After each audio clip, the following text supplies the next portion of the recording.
రోజు పాలకులుగా ఉంటే శాశ్వతంగా మీ సమస్య పరిష్కారం కాదు. మీరు ఇట్లనే వీధుల్లో పోరాటాలు చేస్తారు. ఈ విధంగానే టెంట్ల కింద దీక్షలు చేయాల్సిన పరిస్థితులు ఉన్నాయి.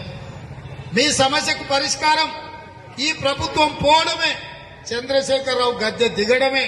మీరు అది గుర్తించినప్పుడే మీ సమస్యకు పరిష్కారం దొరుకుతుంది. మీ పట్ల మాకున్న అభిమానం, మీ నియామకం చేపట్టిందే మేం. మీకు ఉద్యోగ అవకాశాలు ఇప్పించిందే కాంగ్రెస్ పార్టీ, ఇచ్చిందే కాంగ్రెస్ పార్టీ. మరి ఇవాళ మిమ్మల్ని ఆదుకునే బాధ్యత కూడా కాంగ్రెస్ పార్టీ తీసుకుంటుంది. కాంగ్రెస్ పార్టీ అధ్యక్షుడిగా తప్పకుండా 100 రోజుల్లో తెలంగాణ రాష్ట్రంలో కాంగ్రెస్ పార్టీ అధికారంలోకి వస్తుంది. మిమ్మల్ని మీ సంఘాల నాయకులను పిలిపించి హైదరాబాద్ లో సచివాలయంలో దర్బారుగా మిమ్మల్ని కూర్చోబెట్టి మీ సమస్యలు మాట్లాడి, మా ఆడబిడ్డల సమస్యలు చాలా చెప్పిండ్రు. నేను ప్రస్తావించకపోయిన ఆ సమస్యల పట్ల నాకు అవగాహన ఉన్నది. ఎందుకంటే గతంలో మీ ఉద్యమాలలో మా యూత్ కాంగ్రెస్ అధ్యక్షుడు మా వాళ్ళందరూ కూడా ఇందిరా పార్క్ దగ్గర మీతో పాటు దీక్షలో కూర్చుకున్నారు. ఆ రోజు నేను రాలేకపోయినా మా రాష్ట్ర యూత్ అధ్యక్షుడు శివసేనను వాళ్ళందరినీ మీకు అండగా పంపించడం జరిగింది.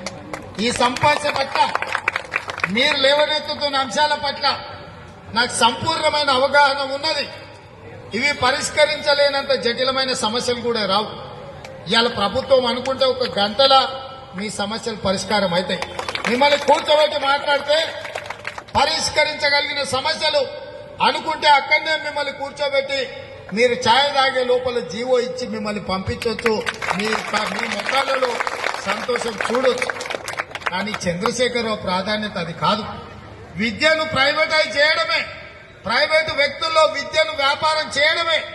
ఇవాళ పాఠశాలల నుంచి యూనివర్సిటీల వరకు ప్రైవేటు వ్యక్తులే వ్యాపారం చేసుకోవాలి, ప్రైవేటు వాళ్ళే బాగుపడాలి.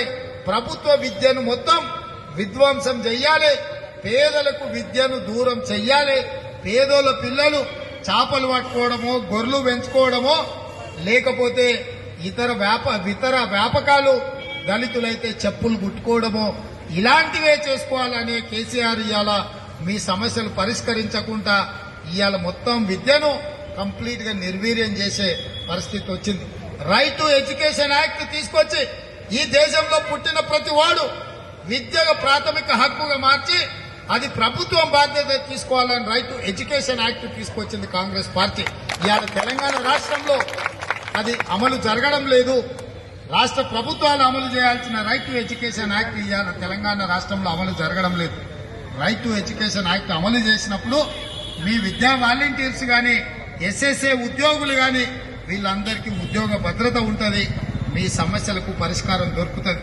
అందుకే నేను మిమ్మల్ని అందరినీ ఒకటే మాట నేను చెప్పదలుచుకున్నా. అన్ని కొట్లాడతారు, అన్ని చేస్తారు, ప్రభుత్వం మీద పోరాడతారు. పట్టభద్రులు ఎమ్మెల్సీ వస్తే మళ్ళా మా సుట్టపోడైనా మాకు తెచ్చినోడైనా మళ్ళీ పోయి మీరు ఓట్లు అక్కడనే వేస్తారు. రేపటి ఎన్నికలలో కూడా మీరందరు కంకణం కట్టుకుంటే ఎంతసేపు చంద్రశేఖరరావుకి ఇవాళ అధికారం ఇచ్చింది మీరు కాదా? ఇవాళ మీ ఓట్లతో గెలవలేదా? అధికారం ఇచ్చిన మీరు అధికారాన్ని దించలేరా?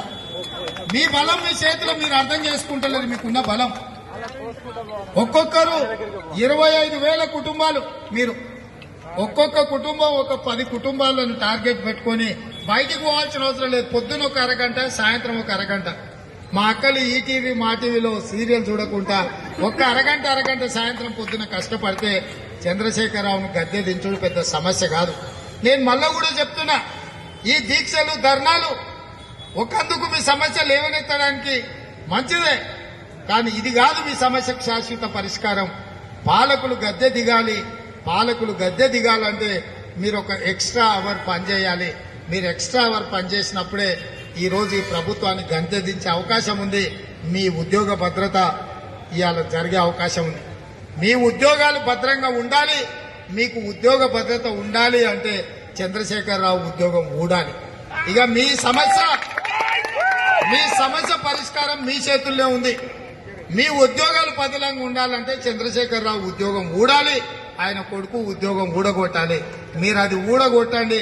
ఊడగొట్టిన మొదటి నెలల్నే మిమ్మల్ని సచివాలయానికి పిలిచి సగౌరవంగా మీ సంఘాలతో కూర్చొని మీ సమస్యలన్నింటినీ పరిష్కరించే బాధ్యత కాంగ్రెస్ పార్టీ తీసుకుంటుంది.